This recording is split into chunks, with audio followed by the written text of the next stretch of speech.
So let's get the evening underway. It's an important discussion. I thank you all for being here. Why are we here? This Act for Afghanistan Roundtable event is to continue important dialogue around the need to do more for Afghanistan.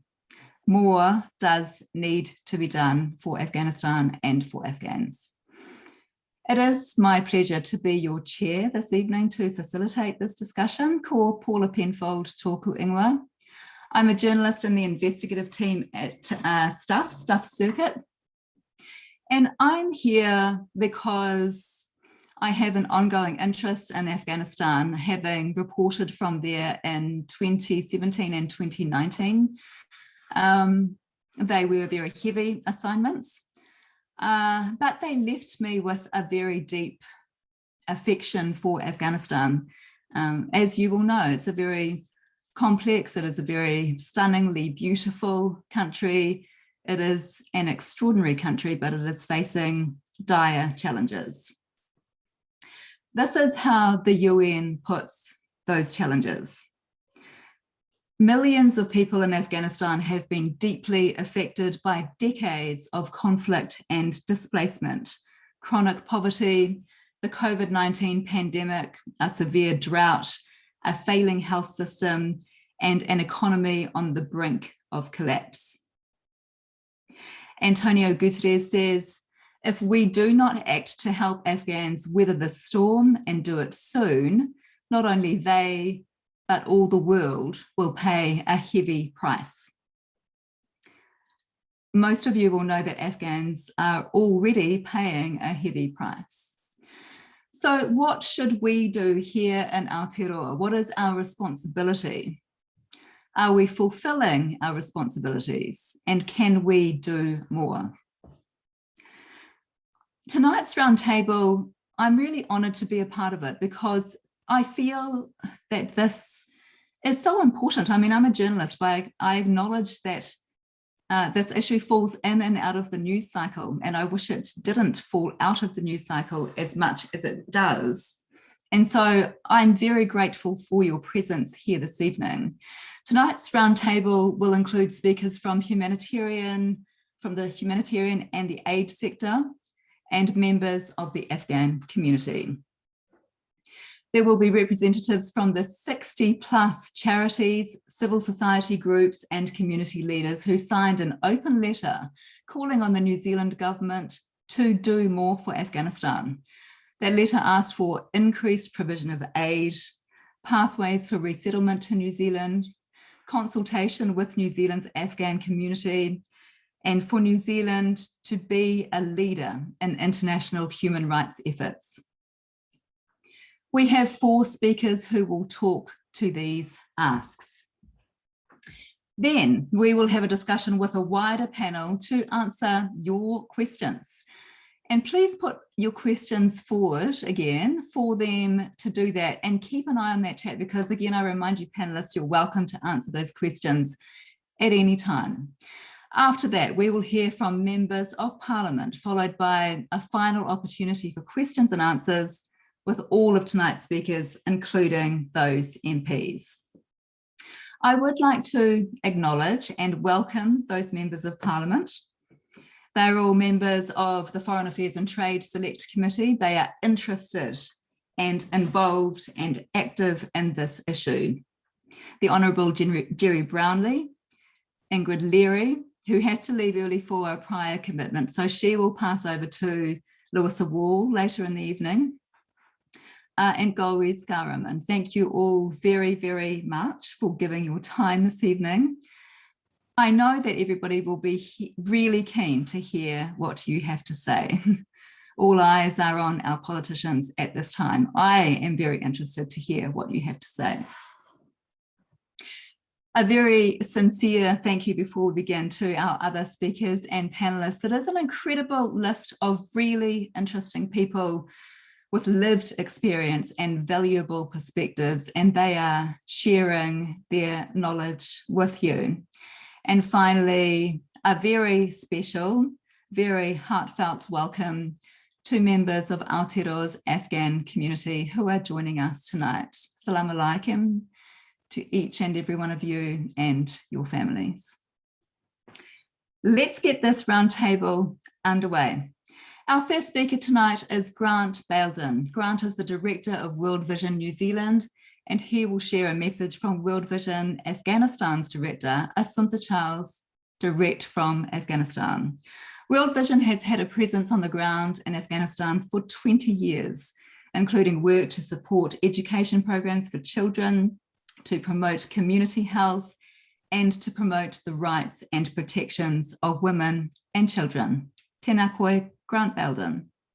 Tēnā koutou katoa. So nice to see so many friends and supporters here. And it's my pleasure to introduce my colleague, Assuntha Charles, who leads the World Vision Afghanistan team, which for 20 years has been serving and advocating for families in Afghanistan. And Assuntha herself has long and deep experience. She's worked in the sector for 25 years, and she believes deeply in the potential of the children in Afghanistan. Leading the team there in very challenging times. Because of the unpredictability of internet coverage there right now, we've pre-recorded this rather than have her live, and we'll play that message for you now.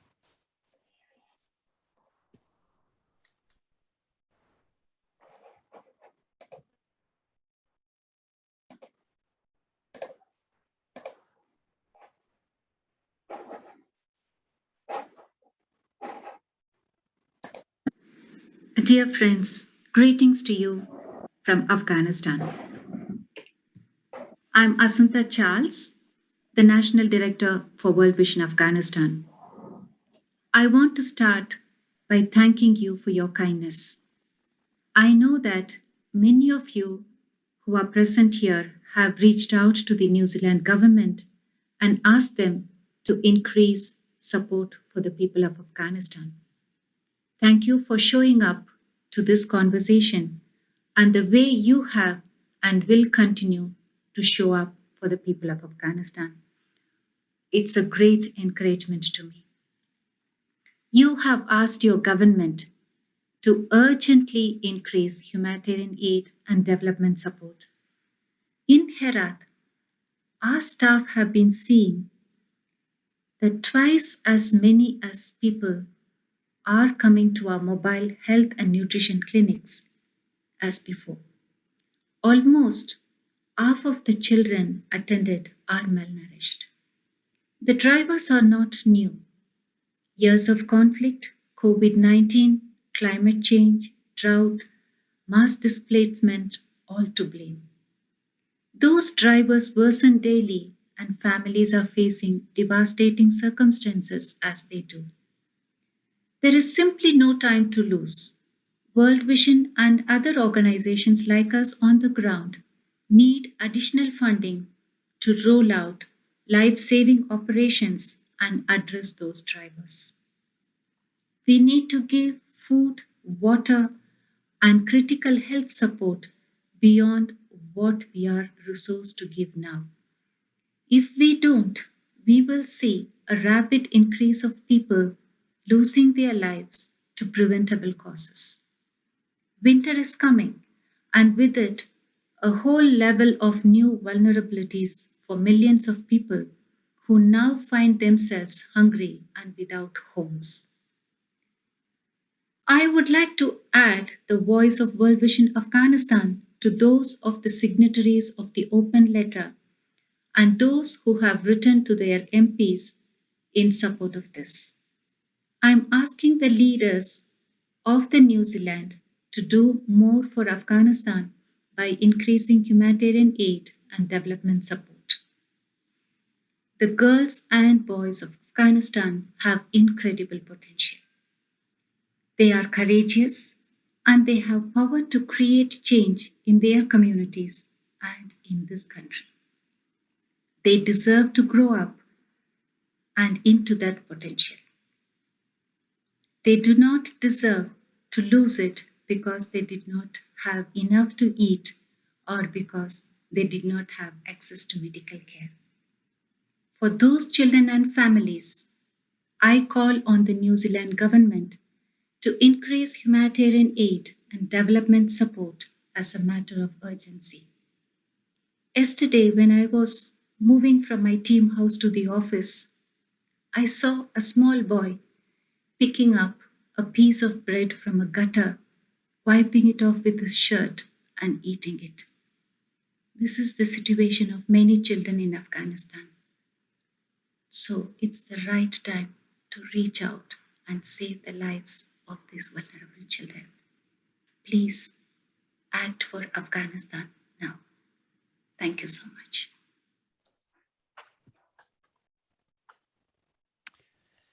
I had the opportunity to see that message just ahead of the meeting tonight, and it's really struck me how if there was ever a time when we need to come together to support our people, now's really that time for the families of Afghanistan.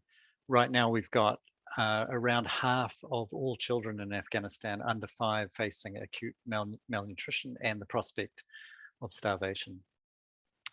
Despite the difficulties there, just speaking from World Vision's point of view, we have teams of wonderful local staff and they're working so hard to reach 1 million children right now. But we just don't have the funding to fully be able to support that work that is in front of them and that needs doing, let alone to scale up and do the additional things that we need to do. And of course, you'll be aware that the United Nations Humanitarian Response Plan is woefully underfunded too. So in terms of the New Zealand government, what World Vision is calling for is that after 20 years and hundreds of millions of dollars that New Zealand government has spent in military expenditure as part of the international intervention in Afghanistan, is to say that now is the time we can't turn our backs on people who desperately need humanitarian support. So we're asking for aid beyond the $6 million that the New Zealand government has already allocated, which is a great start, but we know we can go further. And also for an increased refugee intake and better pathways, immigration pathways for people who are at risk from having supported New Zealand aid and development there. Thank you. Ngā mihi, Grant. And Asuntha, it's amazing to see her message to Rich from Afghanistan. Thank you for organising that. Now it is my absolute pleasure to introduce Abbas Nazari. Abbas fled Afghanistan with his family as a child in 2001, eventually resettling in Christchurch. Theirs is an incredible story. He is a Fullbright scholar and author of After the Tampa, From Afghanistan to New Zealand, which if you haven't read it yet, you absolutely should. Kia ora, Abbas. Kia ora, Paula, and thank you, Grant and Asunta, for those, for setting the scene on the situation facing so many Afghans right now. Look, I have 4 or 5 minutes to speak with you all today, and look, many of you guys tuning in are aware of why Afghanistan is in the state that it's in. And so my topic for the next 3 or 4 minutes, I'm just going to be speaking about the resettlement process, my personal journey of going through the resettlement process throughout New Zealand, and most importantly, what this New Zealand government can do, over the next weeks and months and years going ahead with regards to Afghanistan. So, look, 20 years ago, almost to this very week, I was rescued by the MV Tampa, a container ship in the Indian Ocean that started a massive political time bomb in Australia. It led to one of the most divisive elections in history where we were denied the right to asylum. In the middle of that, and right in the middle of all that, while we were being held offshore at gunpoint by the Australian SAS, the New Zealand government, under the Prime Ministership of Helen Clark, essentially just said, look, we're going to give these guys a chance. And we were given a chance, 150 of us, and that number was chosen because the Mangere Refugee Resettlement Centre in South Auckland can accommodate 150 people. 150 of us were given the opportunity to come to New Zealand and be resettled here. And that story, the Tampa families, as we became known, was 20 years ago, almost to this very week. In those 20 years, resettlement in New Zealand for us has been an incredible, incredible journey. I learned my ABCs at Mangere, and then we were resettled right here to Otatahi Christchurch.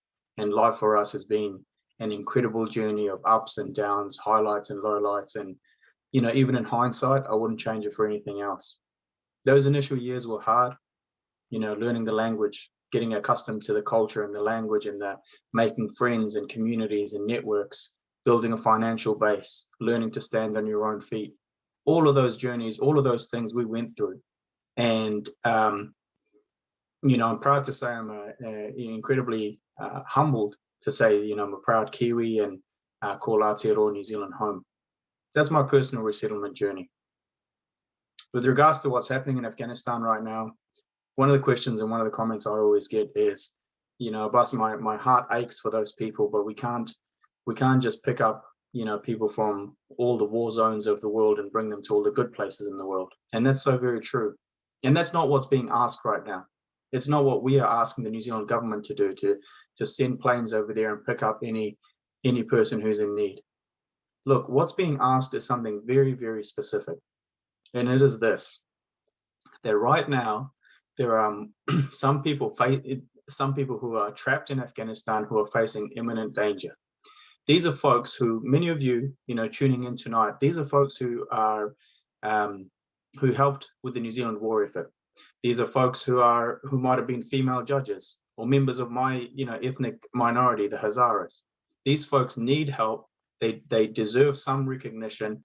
And that is why we are here today, to put pressure on this government to say, look, there is a moral obligation, having committed to the Afghan war effort, to not abandon these people. And so I just want to say the resettlement logistics is hard. There's no commercial flights going to Afghanistan right now. But I think what makes it harder is that there has been no word from the government on whether there will be a commitment to bring in an emergency intake of Afghan refugees, as was the case with the Syrian crisis. And so that is weighing heavy on the minds of the Afghan New Zealand community. And it is something that we are putting a lot of pressure on this government. And I acknowledge our MPs who are here today, and I hope that message reaches right up to the top of the beehive.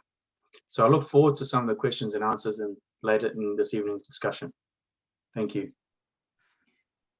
Ngā mihi nui, Abbas. Thank you for speaking to that specificity about what is being asked for at the moment. I think otherwise it can seem a little bit overwhelming for people, but it's not as though anybody is asking for the earth. There are specific requests that we're wanting to canvass tonight. Thank you very much for your kōrero.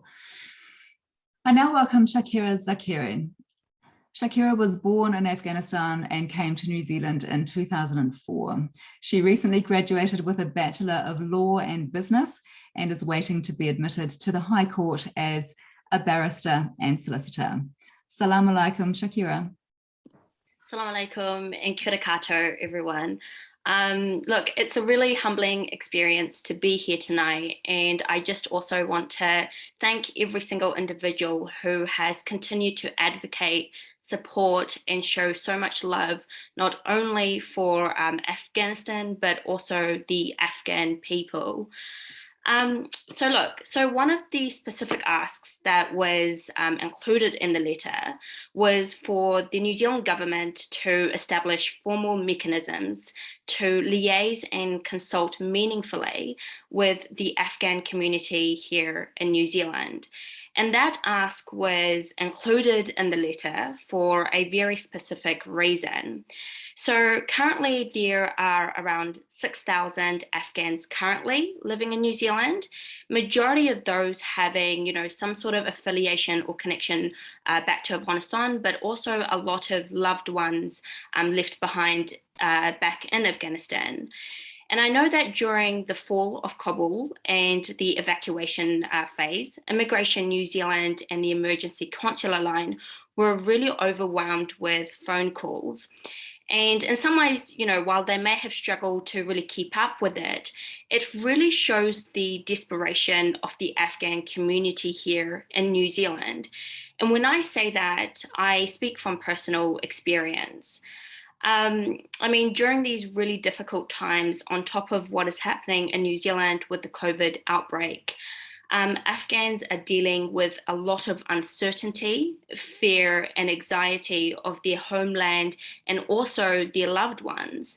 And so those feelings only worsen, especially when we don't know what to do, because there is either no clarity or communication in terms of what the next steps will be or what the government's commitment looks like in the future.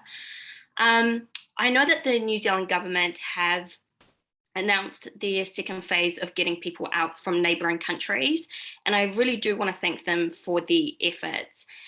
But I do not think that it is enough, and more must be done because of the seriousness of the situation in Afghanistan. And that really starts with, communicating and consulting with the Afghan community here in New Zealand.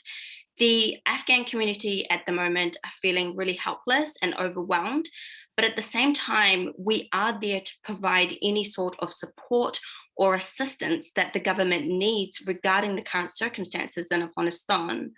I think that by communicating and consulting with the Afghan community, we really are able to better combat some of the issues and challenges that we are facing, not only in terms of the evacuation, but also in terms of resettlement. The situation in Afghanistan is growing more dire as each day passes. And that really means that, we really have to be quick with our decision making, but we also need to take proactive and real steps to engage with the people that it affects. So I do look forward to this discussion, and I'm sure that, we can talk a lot more going forward. Thank you very much, Shakira. Very well spoken, particularly in terms of that need for a formal process for actually seeking a dialogue directly with Afghans in New Zealand. I think it's very easy to assume a position from the community, but actually that dialogue is so important. Thank you for articulating that so well. Our fourth speaker this evening is Roslyn Noonan. Roslyn works with national human rights institutions across Asia and the Pacific and advises governments on the establishment and strengthening of national human rights institutions.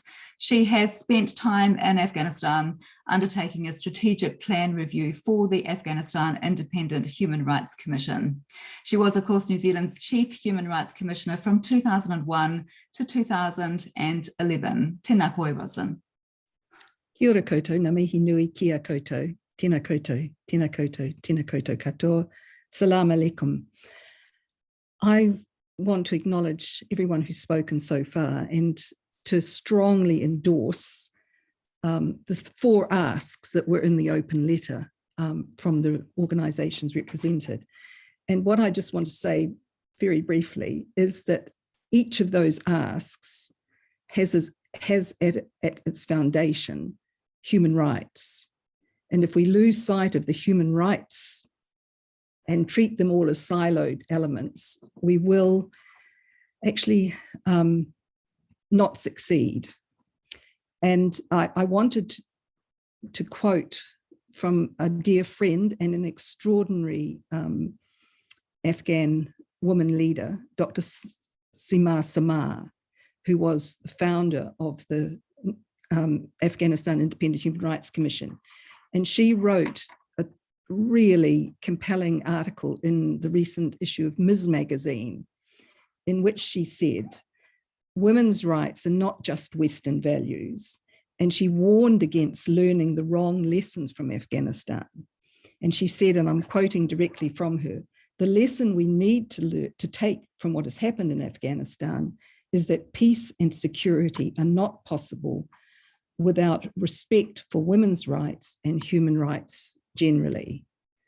And I think that that's something that at every stage we need to be saying to the government, to all of our political leaders, to political parties across the board, you have to keep human rights at the heart of what you're doing. And if I can just highlight that with respect to, for example, the humanitarian issues, if you think about what we've heard about what's happening to children, to women, to the poor, to people affected by the drought and by COVID, the right to life, the right to food, the right to clean water, to sanitation, the right to decent housing, shelter, the right to access health services and to education. These are not just humanitarian needs, though they are that. They are fundamental human rights, which New Zealand has committed to, and which, in fact, the international community is committed to. And we need to see them. They aren't just something nice to have, or if you've got a bit of spare cash. We have a commitment to actually enabling them to be delivered to our own people, but to others. And perhaps it's, and that really does bring me on to the second ask, which is in relation to the right to asylum, to refuge, to be able to go somewhere safe if you're persecuted, if your life is threatened, and if you're discriminated against. And the people that I've been working with, specifically as a result of the Taliban takeover, have been the most at-risk staff members of the Afghanistan Independent Human Rights Commission.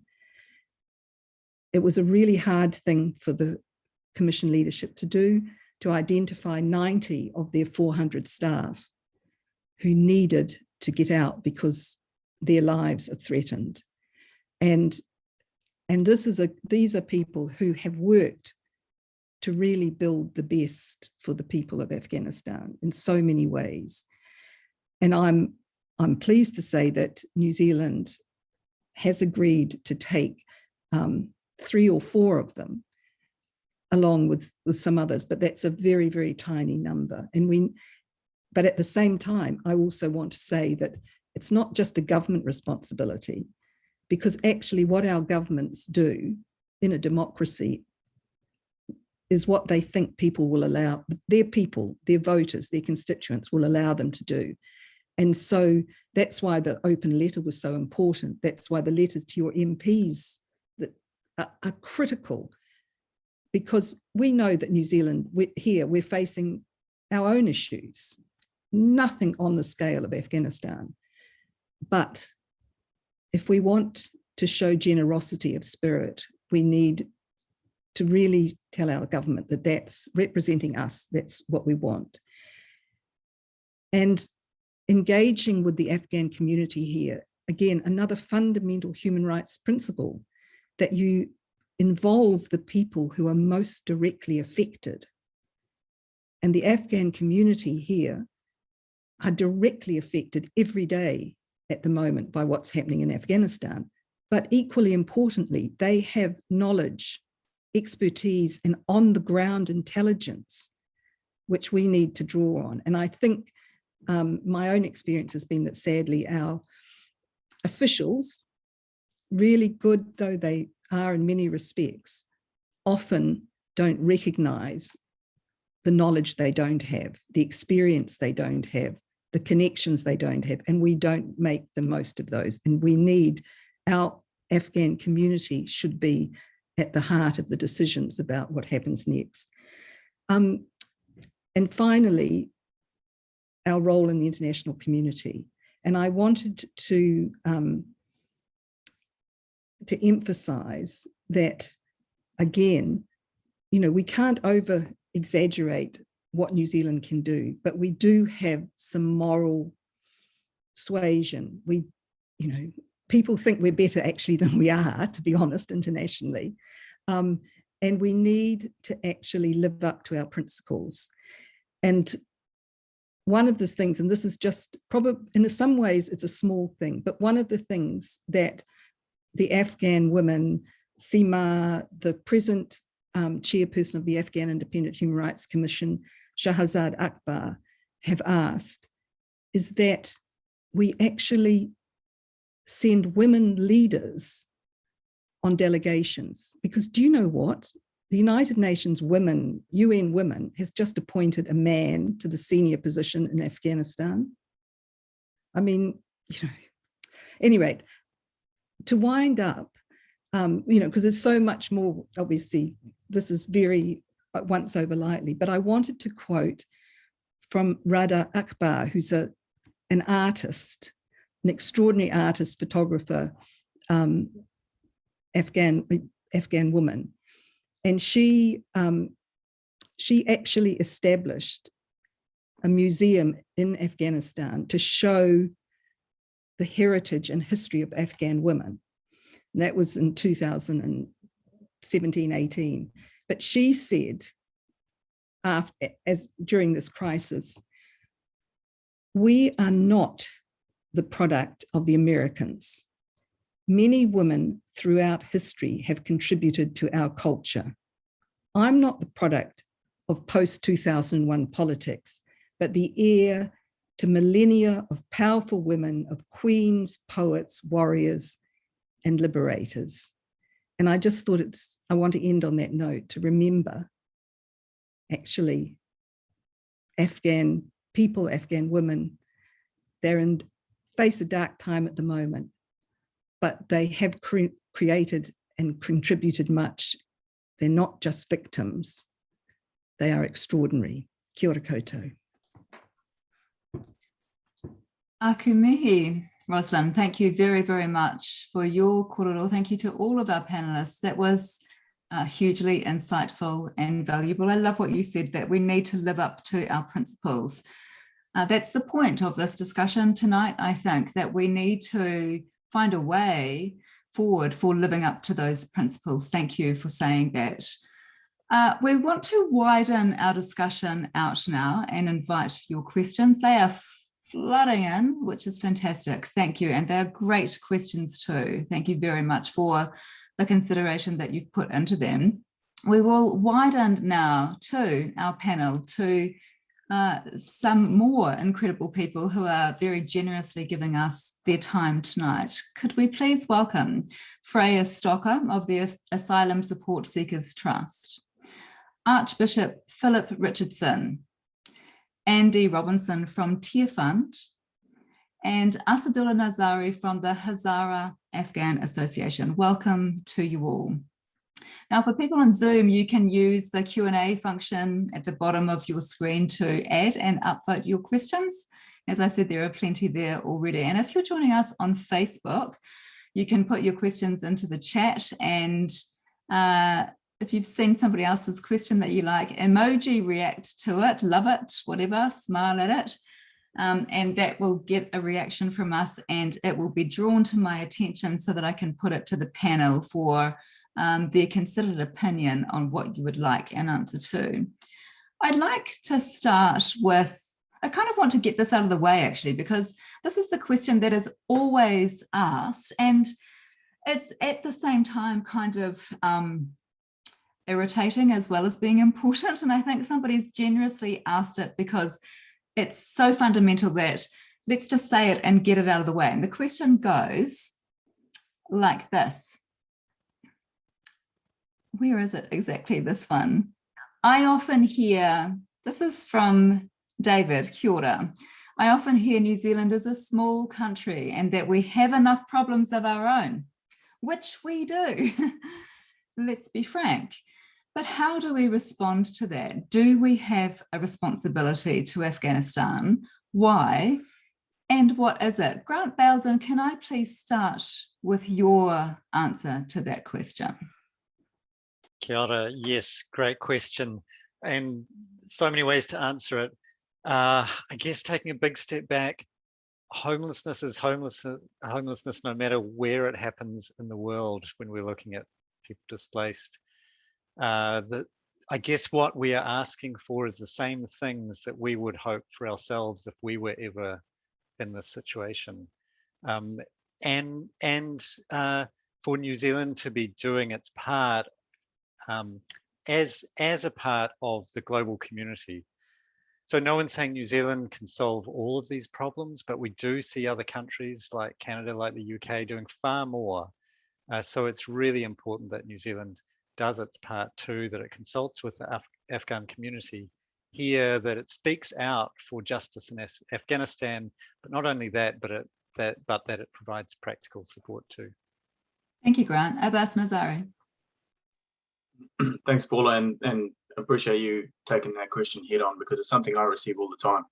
You know, why should do Afghan lives matter more than the lives of folks who've lived and born and raised in this country, or the lives of you know, Somalians or Burmese or folks fleeing conflict elsewhere? And the truth is, no, they don't. The reason why Afghanistan is I guess a special case, or why it deserves specific attention here, is twofold. One, it's very, very clear that, you know, we were involved in a long, 2-decade-long war effort there. So now, with the collapse of the government, to suddenly abandon those very folks that we invested so much blood and treasure into, I think that it is just leaving the job undone and putting it into the too hard basket and just walking away. And I don't think that sits well with many Kiwis' conscience. And that's why we use the word that there is a moral obligation there to act. And so I totally understand the narrative or the argument that, you know, we've got our own problems and just leave it at that. But I think that it wouldn't sit well with folks to just look at what's happening over there and try to turn a blind eye. So there's the moral obligation there to act. And secondly, let's not lose track of the scale of this. Like we said, bringing an extra couple of thousand Afghan refugees, particularly those who are most vulnerable, particularly women and children and minorities, or those working in the human rights sector, it is not a huge ask at all. It has been done. And I acknowledge, you know, Member of Parliament Gerry Brownlee, former Minister of Defence, former Minister of Foreign Affairs, who did act, you know, in 2015 to approve an emergency intake of Syrian refugees, who's also here on that call. So look, it has been done. It can be done. There is capacity. And as Grant mentioned before, other countries that we always like to rub shoulders with and compare ourselves to, they understand that logistics are also a challenge, but they have committed to a numerical target. I'm not asking, and we are not asking for 20 or 50 or 100,000 like some of those other countries have. A mere increase of 2,000 as a beginning point, I think, is not only doable, but it will go a hell of a long way to answering some of the questions and some of the, you know, heartache that Shakira mentioned that many in the Afghan New Zealand community face. So look, moral obligation, and it's not bloody hard. We're borrowing $1 billion a week at the moment, you know, to settle a couple of thousand Afghan refugees to New Zealand. You know, it's not that much at all. So look, just anytime someone says that, hit them with that. Thank you. Thank you, Abbas. Yeah, thank you. I'm sorry that you get confronted with that question all the time, but you've got really good answers for it. I'm aware that we haven't yet heard from our MPs, and some of these are questions that might be better directed to the MPs, but others amongst our panelists, I'm sure, will have an opinion as well. Here's one that probably many people are very mindful of at the moment, particularly people who have contacts in Bamyan. There are concerns in the community on whether the eligibility criteria or the screening process used by the New Zealand personnel in Afghanistan is robust enough to identify Afghans whose lives are in danger. So whether or not we are actually giving visas, letting people meet the eligibility criteria who actually have their lives in danger currently. And lots of us know people who are in Afghanistan who haven't met the criteria, who didn't make the list. And that's really horrible to be in that position, isn't it? Shakira, can I come to you, please, for an answer to that question? What do you think about whether the right people are getting through that screening process? Yeah, I mean, look, so if we're talking about during the specific evacuation phase, we really do have to keep in mind what was happening on the ground. I mean, the evacuation phase, nobody really saw it coming. And so in terms of what sort of screening took place, I really do not know. But I do think that anyone coming into the country, they do have to be properly screened and ensured that they actually do meet the criteria. However, that's not to say that people who are fleeing their homes or fleeing from Afghanistan want to flee Afghanistan just because they want to. No one wants to leave their home unless they are forced to. And so I understand that, look, when we are talking about Afghanistan, we are talking about millions of individuals, who are facing certain challenges. But at the same time, we can't just, there are a lot of people, keeping in mind, there are a lot of people that won't meet the criteria, but at the end of the day, they are forced to flee their homes to neighbouring countries and stuff like that.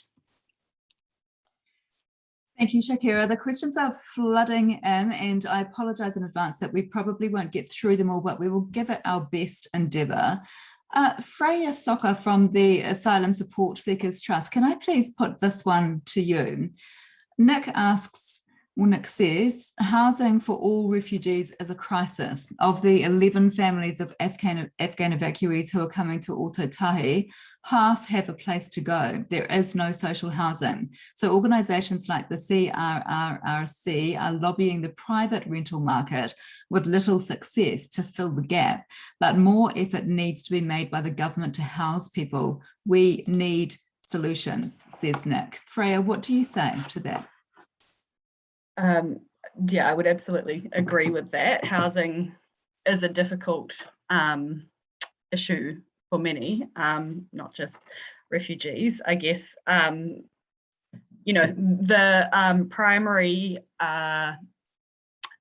priority when resettling people in, like, for instance, in this evacuation, is protection, and that kind of needs to be at the forefront to bring people here. It shouldn't be a reason not to resettle people because we don't have enough housing at the time we need to resettle them. But certainly I think, as Nick suggested, there probably needs to be more initiative and more communication between government, NGOs, in terms of what the solutions are. I think recognising that refugees can face kind of systemic discrimination in the private housing market, and trying to appropriately prioritise them in the social housing wait list is a good option. Build more social housing, all that good stuff. Yeah, it's complicated is the short answer, right? Yeah. Andy Robinson from Tearfund, can I please put this question to you? How will the government draw, well, you can't answer this in terms of an MP's perspective. I should rephrase it to, how should the government draw on the expertise of Afghan human rights organisations and experts specifically, and Afghan community leaders and experts more generally, to assess who is at greatest risk and in most need of New Zealand's support and assistance? Andy. Salam alaikum. Thank you for the question, Paul. That's a big question. The reality is, right now in Afghanistan, 95% of the population is in need. To say it can be so focused, I think is a really impossible, it's impossible to be answered that. 37 million people are in need of food aid. And just to repeat what Grant from World Vision said, there are agencies right now on the ground ready and able to act if firstly we can increase funding to them. But there's also what I would ask of our leaders is, there are so many blockages on actually getting funds into Afghanistan now to run these aid programs. There's this fear that funding going to the country is going to prop up this caretaker government, is going to be used to support tourism. And the people who are suffering right now are the Afghanistan people, because money is not coming in. The health sector, $600 million has been frozen, meaning that people with urgent medical needs right now can't be helped. Our agencies, our partners, our colleagues in Afghanistan can act if we can get the funds to them. And I just want to say, New Zealand Public has been so generous. Coming back to the question about we have problems at home, New Zealand Public has generously donated nearly $1 million out of their own pockets to support Afghanistan. We care about the people of Afghanistan. So I'd urge our government, hear that, our public care, New Zealanders care, help us increase that funding and help us to get funds into the country so that we can address this plethora of needs, protecting those most vulnerable, feeding those who are hungry, with urgency, because Afghanistan winter is coming up just around the corner. Having lived in that winter, having endured that winter, which was the coldest experience of my life, we need to act now so people can get food in preparation for winter so that they can survive. Thank you. Ngā mihi, Andy. Great answer. Thank you so much. I'd like to bring in Archbishop Philip Richardson, if I may, because one of the questions that lots of people are wanting an answer to is, government aside, how can individuals and communities within Aotearoa, New Zealand, support Afghanistan? What can we individually do, and in our community groups, what can we do? Well, I think we've demonstrated an ability to respond to refugee resettlement with just very practical support. Practical support in terms of everything you need to establish a household, practical support in terms of being alongside people, not just for the first 10 weeks of their time in New Zealand, but also, you know, for intergenerationally, really. I mean, to stay family to family connected. But I think that the issue at the moment is that we're facing an absolute crisis. It's a crisis of significant proportions. It's a situation where we have, you know, an obligation to absolute and lavishly, generously exhibit a welcome and to provide that kind of support. So there's a kind of moral covenant in there that we have to meet, a moral challenge that we have to meet. There are people who took seriously our repeated commitments to being alongside the Afghan people, and we're facing a political challenge right at the moment. Are we going to live up to that commitment, or are we going to fail that commitment? I think local people, local New Zealanders will come in alongside and support at the point of need, but at the moment there's some political decisions that we urgently need. Well, that's an excellent way to end that portion of the discussion. Thank you very much, Archbishop Philip Richardson, because now I would like to invite our MPs, those who make the decisions. We will hear from 3 members of Parliament, all members of the Foreign Affairs and Trade Select Committee and who have been active on this issue. Afterwards, for her reactions to what they say, we will have a closing address from Shakira Zakeri in our final Q&A. First, I would like to invite the Honourable Gerry Brownlee from the National Party to speak.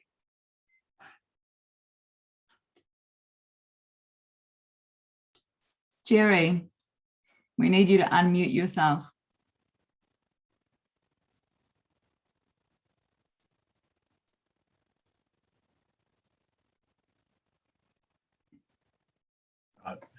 My apologies, that's not something I normally have a problem with. Paula, thank you very much for the opportunity to listen to the comments that have been made so far and to participate in this general discussion this evening. Can I say from the start, I think the call for us to look at the problem that now is the humanitarian crisis in Afghanistan is the right focus, and certainly one that we take on board. I think if I go backwards with some of the comments that are made, the issue raised before about the difficulty of getting funding to the 37 million Afghans who are facing sort of food shortage at the moment really does need some kind of diplomatic solution to break down the barriers for funds transferred, to get a greater degree of surety that those funds are going to the right place. And I think I hope that the New Zealand government is asking the question, just to what extent do we have a dialogue with the Taliban? We don't like them. We don't agree with them. We find them to be an offensive organisation that is essentially affront to the way that most of us choose to live our lives. But they are the block at the moment, and something needs to be done to try and break that apart. As to the money, the 6 million that's been given so far, it is a small amount, and yes, there can be a lot more. I'd point out that next Saturday night, the Powerball prize on Lotto is about 37 million. So you put it into that sort of context. And I think Abbas is right to say that inside the big borrowing program that's going on at the moment, there is no need to set aside the commitments that are made to refugee resettlement. And there is a strong case, very strong case, to get those people out who have helped us in the past, and those who face particular problems because of their either ethnicity or the jobs they've held, particularly in the judiciary and particularly for women. There are about, I understand, 1,100 people living in Afghanistan who have been granted New Zealand visas. We would hope that that might provide some small amount of protection for them in the interim, but we also know that there are many hundreds who are living in total fear of their lives because of the position they took in assisting New Zealand in the past. So I'm like everybody else. I don't have a magic wand that can be waved to sort this problem out. But I do suggest that at some point there has to be, and sooner rather than later, there has to be some at least dialogue with the people who are causing the misery to see if those who we can help can be helped by us. Kia ora. Can I just say Brownlee. that point that was made earlier by Roslyn Noonan about the people reacting to, politicians reacting to the public. We've put up a petition on our party website, essentially lines up with the 4 asks that are in the open letter, and hope that people will sign that in large numbers, and that would be presented to Parliament, probably come before the Foreign Affairs Committee. I don't want to speak for the 2 other members from that committee who are here, but I think I'm right in saying we will take a very strong interest on a very regular basis about what the New Zealand engagement is with trying to do something practically for the people who are suffering so much in that country. Thank you very much, Gerry Brownlee. Now we will hear from Golriz Ghahraman from the Greens. Kia ora to you, Golriz. Kia ora, inga mana, inga reo, inga karangatanga maha, tēnā koutou katoa. I just wanted to begin by acknowledging the people of Afghanistan on the ground and just acknowledging that this is a humanitarian crisis with very human faces and stories. And as Ros pointed out, and I've messaged you because it just does mean a lot to me as a Middle Eastern woman, to acknowledge that, you know, the Taliban is not Afghanistan, and that this breathtaking resilience of the people of Afghanistan and the women, feminists of that region is something to behold. You know, that the women judges and doctors and human rights defenders, journalists have been there for generations and generations, and we know both men and women hold the values that we hold dear when it comes to democracy and human rights and equality, though they face this new violence. And that, you know, Afghans are poets and scientists and you know, singers and daughters and sons, and they have birthday parties and weddings and hopes and dreams just like everybody else. I think we lose sight of that, and I think sometimes we look at a place like Afghanistan as if there is perpetual war there, and that it is just beyond complex. It sort of isn't. It's the military occupation and the violence that we have at times also perpetuated through taking part in militarization of that whole region, but in particular Afghanistan, that we kind of need to center. And I think someone else maybe Abbas has mentioned that. So that's where I start from, and I just wanted to talk a little bit about what this current crisis has looked like from the perspective of being an MP and receiving the calls of the Afghan community. For me, and you know, maybe there's the connection of being Iranian, and I grew up a little bit in Mashhad and saw the streams of Afghan refugees of a generation or so ago as a child. So this is close to my heart, and I can read, you know, Farsi or Dari, and so I, you know, maybe that engagement was higher, but I think across Parliament we all received the absolute heartbreak, the panic calls of that community, and it was like a moment in history, you know, where we were getting people's stories, ID documents, people's family members and loved ones, locations, and then the location would change because these are at-risk people, and people had to keep moving because the Taliban was coming door to door as we went towards that moment where Kabul airport was closed. So that was happening as our government was making the decision whether or not to go in. And they made the decision to go in, to take a Hercules and to get our people.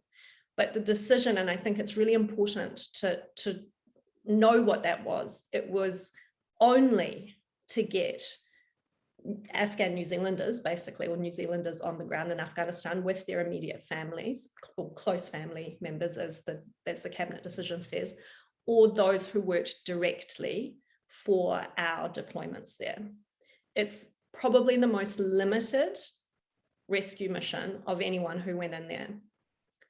We didn't commit to taking anyone else, anyone who was a family member, close or not, of Afghan New Zealanders who happen themselves to be in New Zealand at the moment.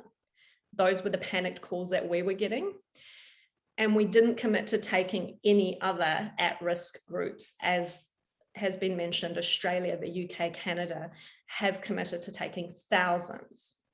And when we say at-risk groups, we mean refugees, because that's what refugee status means. It means you're facing persecution, really serious harm like torture or death based on your membership to an ethnic minority, religious minority, or political belief.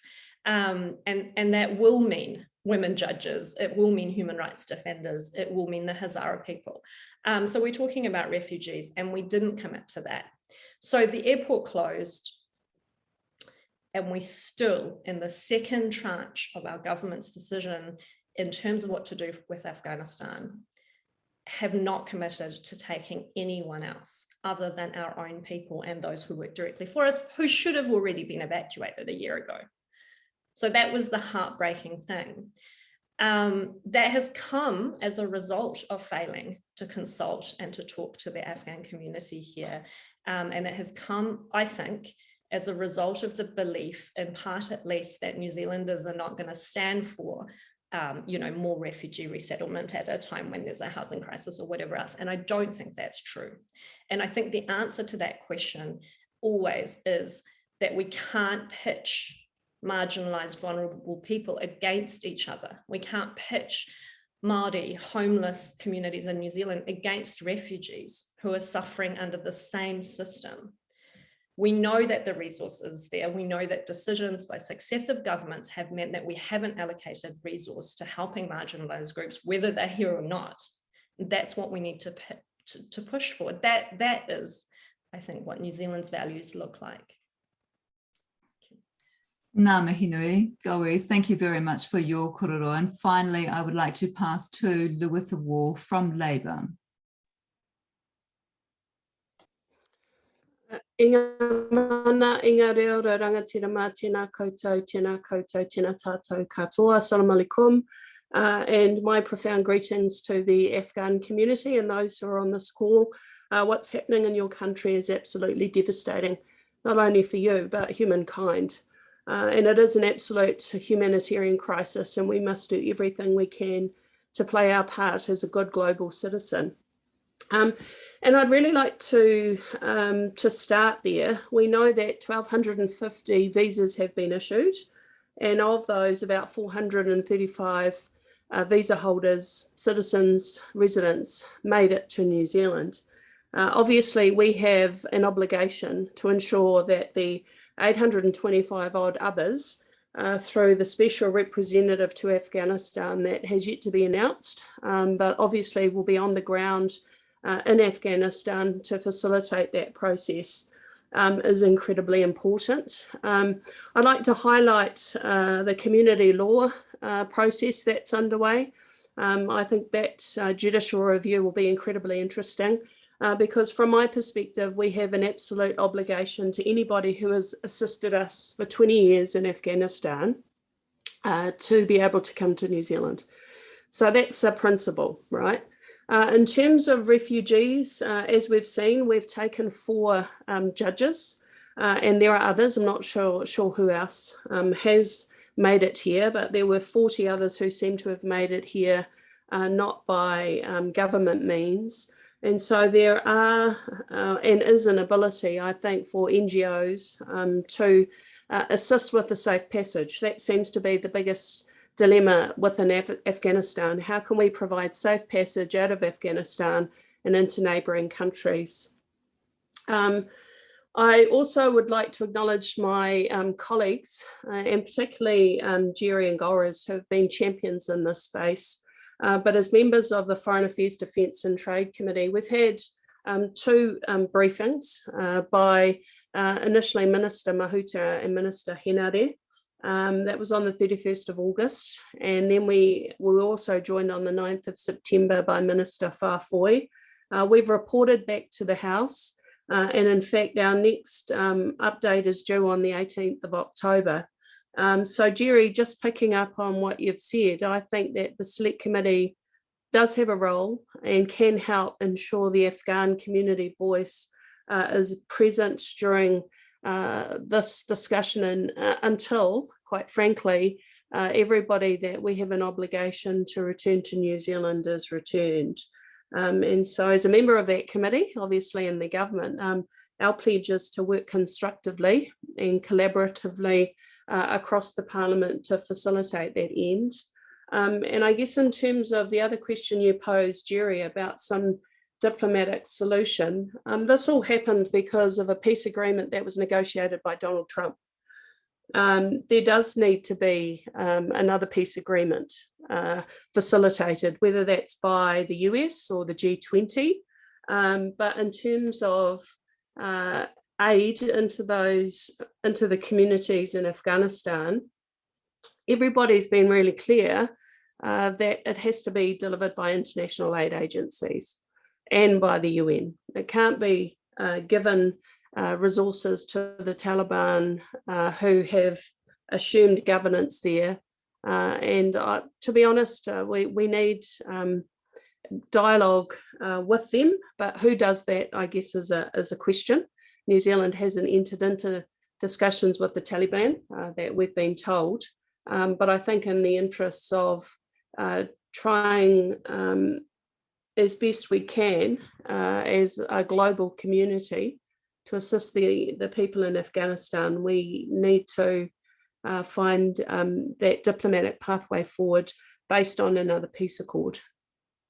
So obviously happy to answer questions, and I'm sure there'll be many, but also very committed to working with the community to find the solutions. And the housing solution, I just finished with this. I mean, the family reunification pathway obviously means people don't need houses. They'll be coming to New Zealand with an ability to stay with family, to stay with the Afghanistan diaspora, but also, as was evidenced by Justice Glazebrook's intervention, there is a lot of goodwill and also people in New Zealand who I believe have the potential to raise the resources and to access the resources that people who come from Afghanistan need to be able to integrate into New Zealand society. Kia ora. Kia ora, ngā mihi nui to all of our MPs for your time and your thoughts this evening. It's valuable, and I thank you for your candour. I know it's sometimes difficult to speak in a public forum like this around a situation that is this problematic. So thank you for being honest about what is needed here. And I also admire your bipartisanship, I might add. I would like to bring in at this point Assadullah Nazari from the Hazara Afghan Association, because one of the questions that is being upvoted is a really fundamentally important question, because now we're at the stage of the evening where all of our panel members are involved, and I invite any of you panel members to raise your hand if you would like to answer any of the questions coming. But the first one to you, Assadullah, is what does New Zealand's Afghan community need now? Thank you. Assalamu alaikum, kia ora. Thank you, Paul. Transparent and understanding about what is done and what we need. Basically, we do need help. There is a family in New Zealand that their family members are stuck in Afghanistan, that they feel pointless.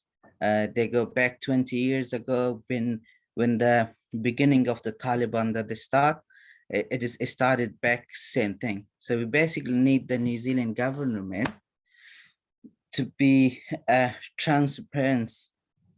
So they need to help, as Abbas Nazari and Shakira said, that government can do a lot.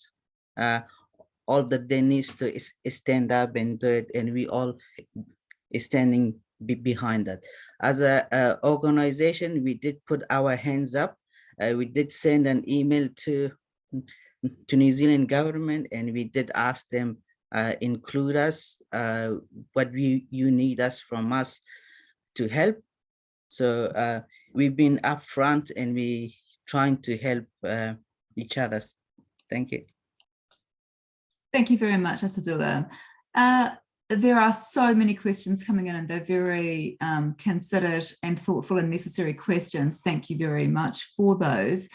I would like to come back to Shakira Zakeri now, because we've heard some interesting thoughts from our members of parliament. I would like Shakira to give us her assessment of what they have had to say.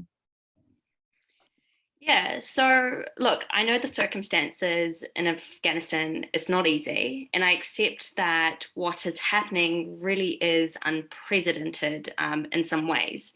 But the issues in Afghanistan are compounding, and as humans, we have a moral and ethical obligation to really act. Since 2001, New Zealand has had a significant involvement in Afghanistan and with the Afghan people. When we have statistics coming out such as, nearly 19 million of the population living in poverty, or that nearly 1 million children may die of starvation, we cannot just think of those we cannot just think of those as numbers or statistics. I have always said that for every one of those statistics, there is a human face behind it, who is a human being just like you and I, who have aspirations and dreams to be someone and to be something in this world. Currently in Afghanistan, hunger and malnutrition are the biggest threats to the people, and with an economy that is on the verge of collapse and hospitals really not being able to operate due to the shortage in aid, we can do more, and we really have to do more. The Afghan people have not seen peace for nearly 43 years now. Millions of children have been robbed from their childhood, and under the Taliban's brutal regime, women's rights have completely been erased, where they're not even seen as people, but simply as objects. And so there are also, targeted killings of journalists and other professionals, and there are also reports of gross human rights violations against ethnic minorities. Amnesty International recently just reported that 13 Hazaras, including a 17-year-old, was killed by Taliban fighters in the Daikundi province. And there are so many, similar situations that is happening in Afghanistan, but unfortunately, they just go unreported. And so, look, whenever we ask what sort of should we continue to do more, or what sort of help should we give, I always ask myself this question: well, what is the cost of us not taking that action? And the cost is that too many human lives will be lost, and that is a cost that we simply cannot bear. Shakira, thank you very much for your summation. Yeah, we cannot bear that, can we? And so that is the purpose of this evening, is to get some specific and measurable goals in mind for how we can continue to act to support Afghanistan. Roslyn Noonan, can I please bring you in here? Because one of the questions that is being upvoted is this: Afghanistan is currently in a very delicate situation where there is no proper channel through which aid can be delivered to Afghans. I'm wondering how New Zealand government can make sure that its aid to Afghanistan is reached to those Afghans who really need it. And I think maybe if you can answer that question in a broader respect as well, is just direct government aid, the wider question of aid too. How can people be reassured about that? Well, I think, first of all, that there are a number of international aid agencies that are still on the ground. And I think we've heard in terms of World Vision, I know Christian World Service is supporting community groups.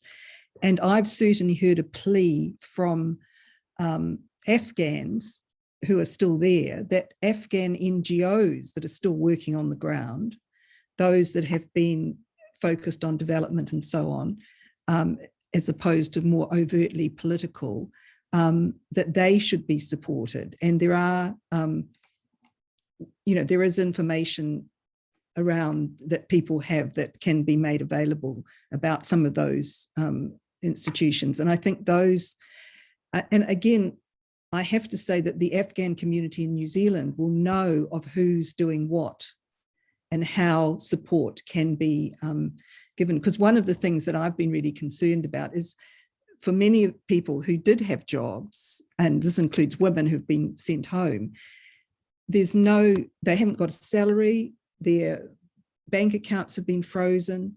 And so then the issue is, how do you, if those of us who might like to support some individuals we know, how do we do that? And I think that, what I've again heard is that basically sometimes the hawala system is the safest way of getting support to them. And again, the Afghan community can help, identify how that can be done.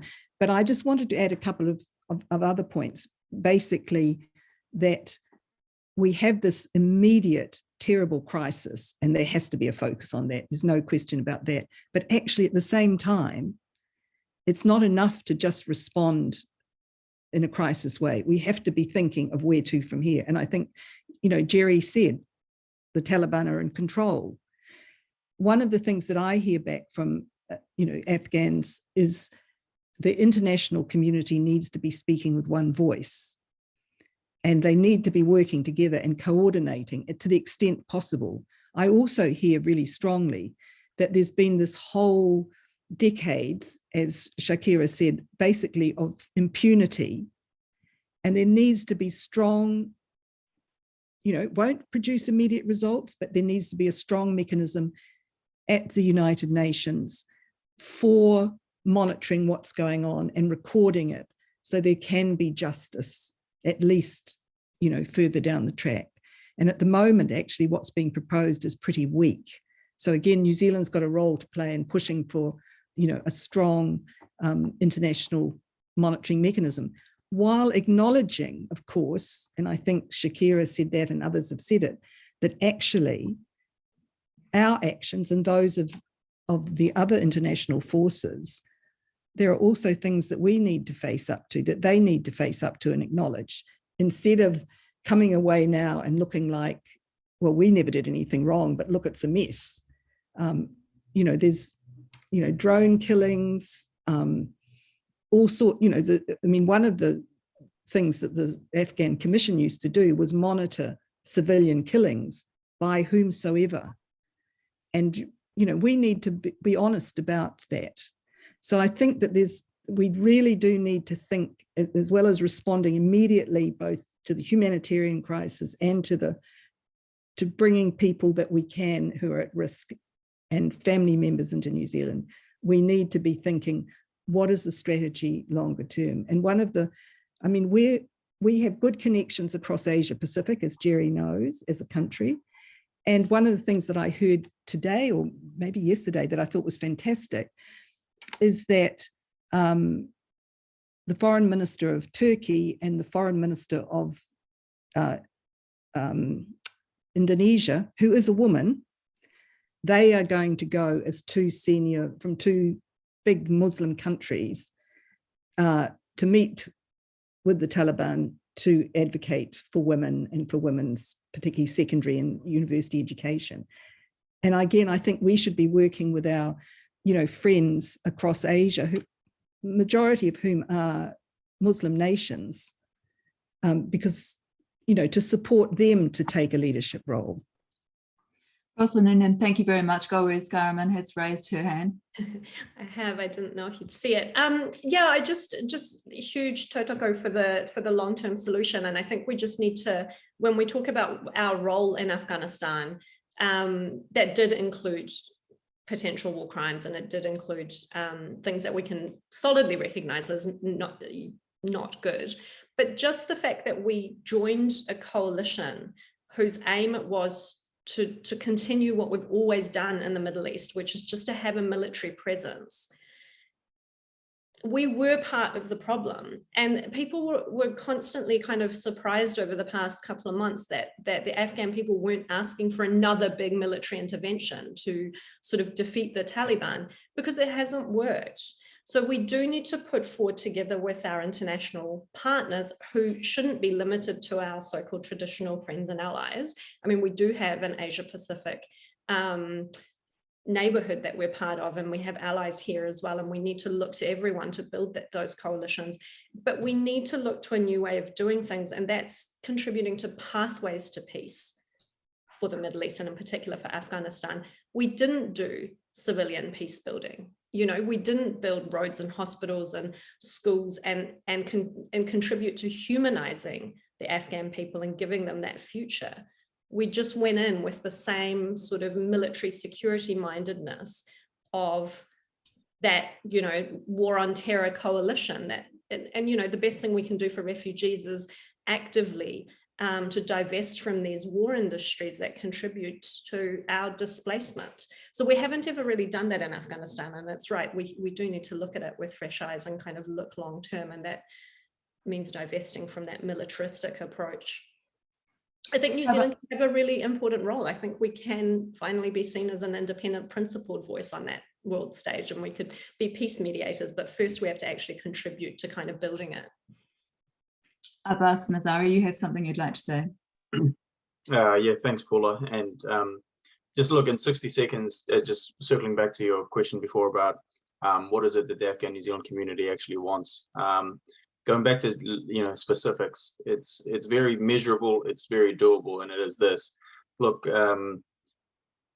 there is the refugee family support category tier 2. These are folks, you know, like my family, for example, who have applied to bring extended family relatives here, you know, become Kiwi citizens, and we can demonstrate that should those people be given residency in New Zealand or given a pathway to New Zealand, that we can support them with housing, with financial welfare and all the rest of it. And there is, you know, 20 years on from our arrival to New Zealand aboard the Tampa, I'm so proud to say that the Afghan community in Christchurch and in Auckland and elsewhere in New Zealand, particularly those Tampa families, are doing extraordinarily well, to the point where we just say, look, grant them a visa and a pathway to New Zealand, and we will take care of the rest.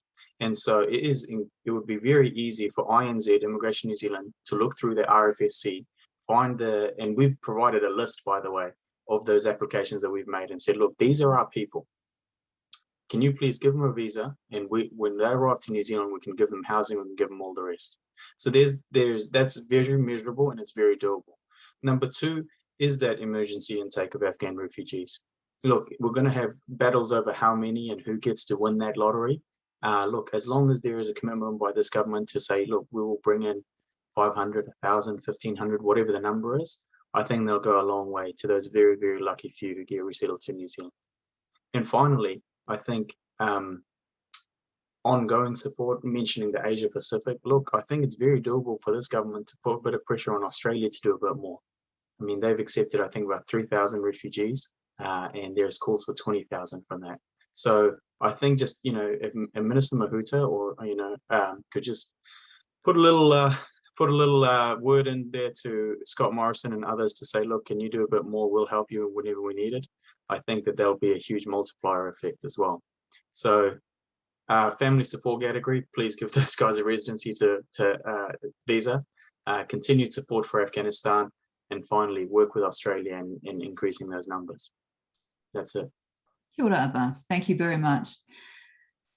Since we have our MPs here, then there are very many variations of this question, but I would like to throw this one to the members of Parliament, perhaps starting with you, Louisa Wall. The question is this: is the government / MFAT working on creating a quota to bring Afghan nationals to New Zealand, family members, those who contributed to establishing the rule of law in Afghanistan? If yes, what is the time frame for this? How many people are you thinking of including in the quota? Louisa Wall. Thank you for the question. And actually, I wanted to follow up from Abbas because he's right. I mean, it would make sense for us to use the family reunification as a pathway to support Afghani citizens here to New Zealand. But in terms of what the government is doing, we're considering criteria.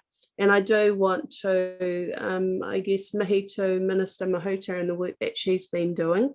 She's been very clear in her press releases that human rights defenders, women, ethnic minorities, journalists, LGBTQ community members are particularly vulnerable. In terms of when that will happen, I guess, as I said before, we have a mechanism now through the Select Committee to have those fortnightly updates, and we can ask those questions.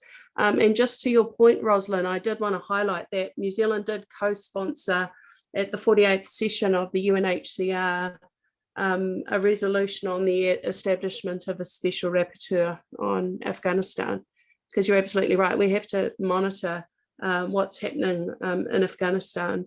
And the only other thing I wanted to contribute is that every MP, from my perspective, is being contacted by people living in Afghanistan, asking us to consider their circumstance and using the mechanisms available us to highlight the fact that there is a lot of misery and wanting any pathway out of what's happening in Afghanistan. And so I just want to acknowledge that, and that it isn't, it's being directed to the right channels. And from my perspective, I think our Foreign Affairs and Defence and Trade Select Committee has quite a big role to play within that context going forward. Thank you, Louisa Wall. Just before we come to our other members of Parliament, if I can add in here, there's another question that perhaps you'd like to consider, which is to our three members of the Foreign Affairs Committee. What will they now commit to do through the committee to achieve the 4 asks in the letter? Gerry Brownlee first. Well, answering that question straight up, Paula, I think the point of having the very regular reporting to the Select Committee from MFAT will be to, in fact, follow up on all of those things. And look, we've had the 2 ministers come in, as was stated before. They've shown a high degree of goodwill in the whole situation. I think it's the, as I said before, that those mechanisms for delivery that are causing us the greatest amount of problem. But we will monitor that, we will follow that up, we'll continue to ask and continue to support those things. Your original question was, I'm sorry, it slipped my mind now. What was that? Sorry? It was about the commitments in terms of visas and... Oh, yeah, sorry. Yeah, I had a note here that I thought I'd already used before. Well, look, as you know, there's been 1,100 plus visas issued to people who are still remaining in Afghanistan. So there's, obviously that's a straight up commitment. There was a question before about, categorising, checking, making sure people are qualified, etc. In the environment, I think was quite rightly stated by Golriz, you had to do your best at the time, and I think they have. And I think there's been an erring on the side of generosity, which we need to continue to do. But there's been no set figure put in place for a long-term repatriation of people out of Afghanistan to New Zealand. We sign up the UNHCR process. There's 20 million people UNHCR approved throughout the world, and we take a very small number each year. I think just as we did with Syrians, we can do that with Afghanis, and I think Abbas is quite right. After those people who are most affected, most likely to be running foul of the Taliban regime, extracted from Afghanistan, given the opportunity to come here, then open up that family reunification process to those people as well. Very, very quickly, please, Golriz, Ghahraman, time frame, numbers of people, that's what people want to know. Yeah, so I just want to reiterate that the people that we're talking about who've got issued visas are only the people who fall under that initial cabinet paper. So it's not new people, it's not vulnerable people, it's just people who are the family members of people who worked for us or Afghan New Zealanders there. So we still haven't had any commitment from this government to take vulnerable New Zealanders or family members of Afghanis who are in New Zealand right now. That's what we need. The Select Committee is an oversight mechanism of the government, so we can keep asking these questions, but it's up to those ministers who make that change. And just to put it into perspective, since the refugee quota was reduced, I think last year we only took 256 people, and the family reunification category has been completely suspended. If you take the 2 years of COVID, that would bring us up to about 2,000 people. So if we only took 2,000 people, that would just bring us up to the budget that we already set aside in the last COVID budget, and the numbers that we already had committed to in doing our fair share as good international citizens to help refugees overall. So we could commit to taking 2,000 at-risk Afghans, and it would still fall within that realm. And we've had no commitment from this government. Kia ora for your answer. We are almost out of time, and I would like, though, to take another 3 minutes because this is a roundtable, and I would like to have our panelists 30 seconds each, please, of their concluding thoughts on the most important messages that they would like our audience and the government and anybody who is watching who is influential in this sphere to take away. 30 seconds, please, from each of you, starting with Roslyn Noonan. Well, I just wanted to correct, well, I think people are entitled to correct information, and in fact, not through the formal cabinet criteria, but through another channel, a number of very at-risk, largely women, visas were issued for them, and their wider families. So I think, to be fair, and the second thing I just wanted to say was that there are actions underway on a small scale, gradually getting a few people out of Afghanistan. But the problems are that Pakistan is has closed down very, very tightly on who can get out through that way.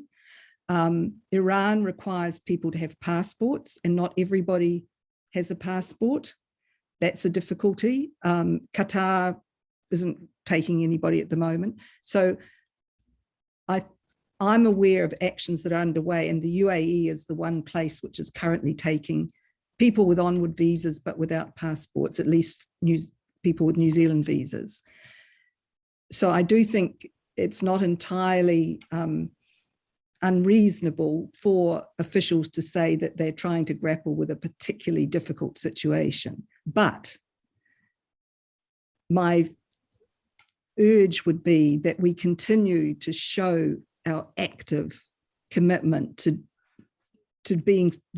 making a difference, getting people here, getting at-risk people here, getting family members here, taking up the offers of the Afghan community, and actively playing a constructive role internationally to put pressure on the Taliban, on women and girls, to a whole lot of things. But we need to show that to our politicians, to our government, that we want that to happen. Thank you, Roslyn Noonan. Assadullah Nazari from the Hazara community, 30 seconds from you, please, with your most important message.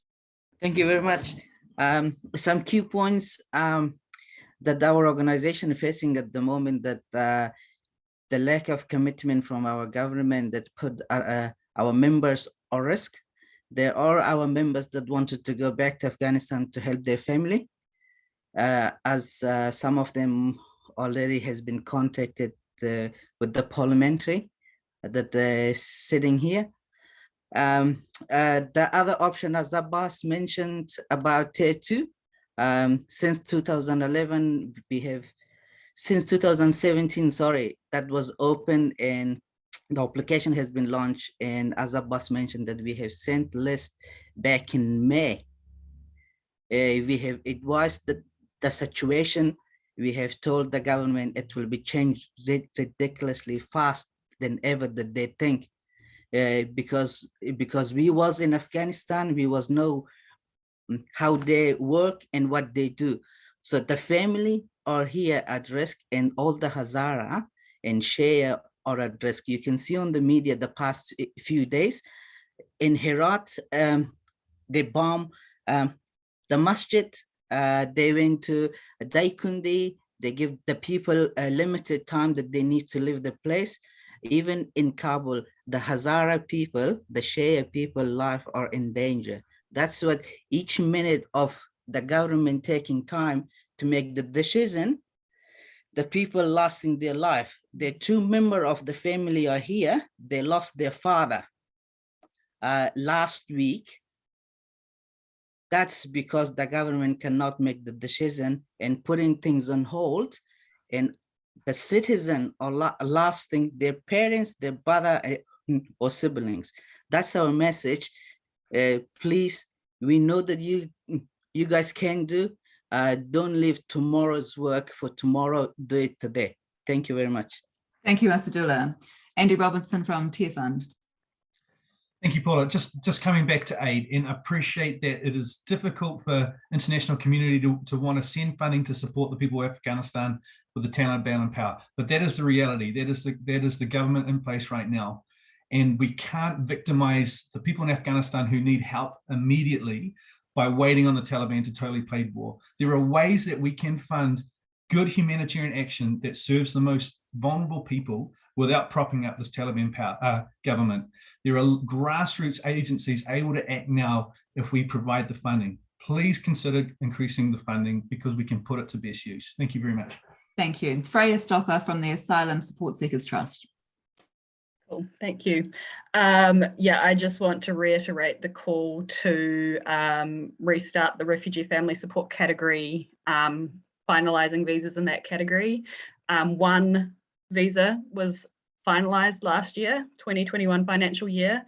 So that absolutely needs to get restarted. We need to honour the commitment that we made to increase numbers in that category to 600. And we also need to speed up processing for convention refugees for their permanent residence applications so that their family members in Afghanistan can join them here. Just to a message from one of our participants who wants to say not just Hazara, all Afghans, and we are mindful of that and we want to acknowledge what you have said. Can we please now go to Abbas Nazari? Trying to stick to the 30 seconds, Paula. First, look, Afghan lives matter, not more and not less than everyone else, but there is a case here for some urgent action. That there is a community of Afghan New Zealanders right here, including my family and my whānau here in Christchurch, who are ready and willing to help should our people be given a chance to come to New Zealand with financial support, with housing. We're very happy to take the burden off government. All we need is a pathway there. It is very simple, it's doable. All it takes is a stroke of a pen to say that these folks on the people on this list that we've provided, they have family here and we can take care of them. And number two, I think that, look, Afghanistan's dropped off from the front pages of the media, that continued work like what we're doing tonight is needed, and that we need to keep an eye on what the Taliban government are doing. So immediately and long term. Thank you. Thank you. Here's a challenge for our politicians. Louisa Wall, 30 seconds.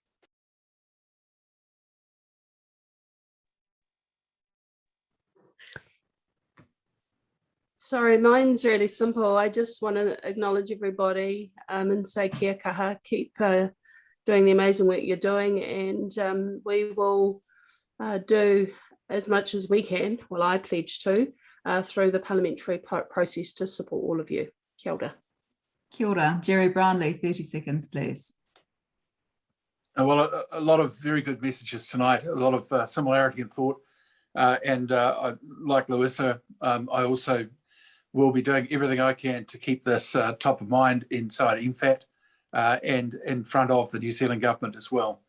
And I think, you know, anything that we can do in a wider sense to try and break down some of the barriers to assisting people in Afghanistan, very happy to promote that as well.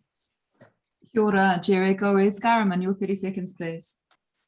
Yeah, I just want to acknowledge that March 15th happened here in New Zealand, and we saw the incredible outpouring of aroha across our country, and we know where New Zealanders stand, but it's sort of time to keep that promise of bringing humanity to our Afghan community by standing with the people of Afghanistan. So aroha nui to everyone who's experiencing this hardship, and we will stand with you. Grant Bayldon, please, from World Vision. Thanks, Paula. So many issues here, and it's been really important to explore them. The one that's on my heart right now is with winter coming and half of the children of Afghanistan facing the prospect of starvation. There's so many complicated diplomatic and political issues going on, but at the heart of it, it's a really simple thing, and that's that people are our neighbours, whether they're across the fence or across the world. There's plenty of food in the world. Organisations like World Vision and others have people on the ground. While we sort out the rest of it, how about we feed the kids? How about we get medical supplies in? How about we do our bit? Archbishop Philip Richardson, please. Look, successive New Zealand governments have professed their commitment to the future of Afghan, to the future of its people.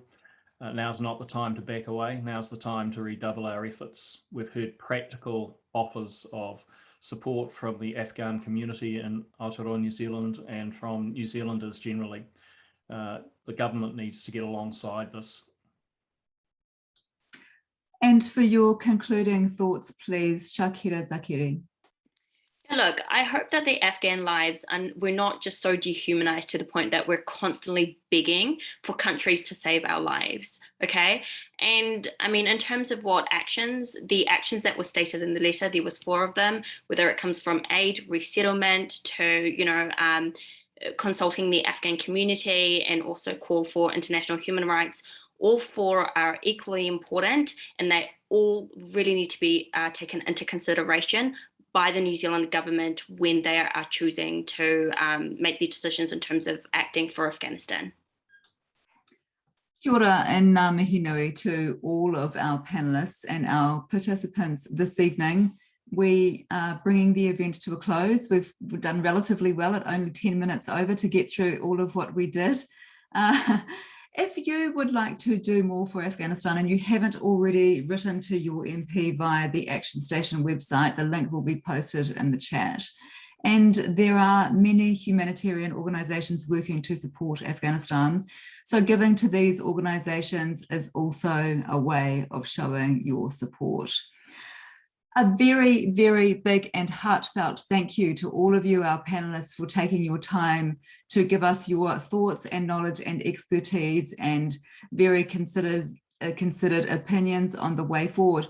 It's a really complicated situation. It's very clear from this evening's discussion, but you have given us some really palpable, tangible, useful, accessible, measurable ways through, and that is really valuable because the purpose of this is to be able to keep up the momentum so that Afghanistan is not forgotten.